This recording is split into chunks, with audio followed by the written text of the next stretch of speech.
Ever open your freezer and found your chicken looking like it survived a snowstorm in Antarctica? Yeah, freezer burn is real, so today we're putting the Mainstays Vacuum Sealer to the test. Is it a budget lifesaver or just another kitchen gadget collecting dust? If you've been searching for an affordable vacuum sealer, chances are you've seen this one pop up everywhere. I got curious too, so I tried it myself. No fluff, no hype, just real use. Right out of the box, it actually feels complete. You're not buying extra stuff just to get started. It comes with a built-in cutter, roll storage, hose for jars, and even vacuum stoppers.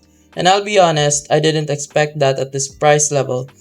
The design is compact, doesn't eat up your counter space, and you can literally slide it into a cabinet when you're done. So yeah, it passes the not annoying to store test. Now let's talk performance because this is where most cheap sealers fail. This one uses about 65 kPa suction, which is actually strong enough for everyday use. I tested it on meat, vegetables, and even leftovers, and it sealed them tight.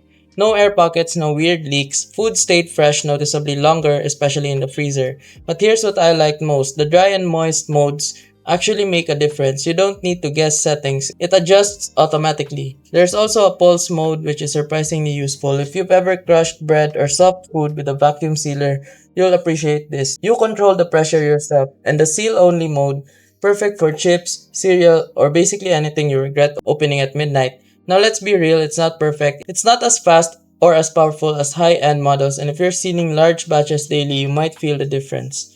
So is it legit or a scam? It's 100% legit, just built for everyday users, not heavy-duty pros. If you want something simple, affordable, and actually useful, this is a solid pick.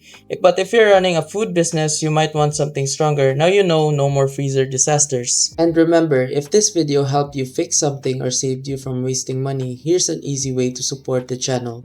You'll find an Amazon link in the description. Bookmark it and use it whenever you shop. Whether you're buying tech or everyday essentials, a small portion of what you already spend helps support the work here at no extra cost to you. And trust me, Amazon won't even notice. If you want to support directly, you can also buy me a coffee or check out the phone accessory store linked below. Totally optional. That's it. Thanks for the support. Stay sharp and I'll see you in the next video.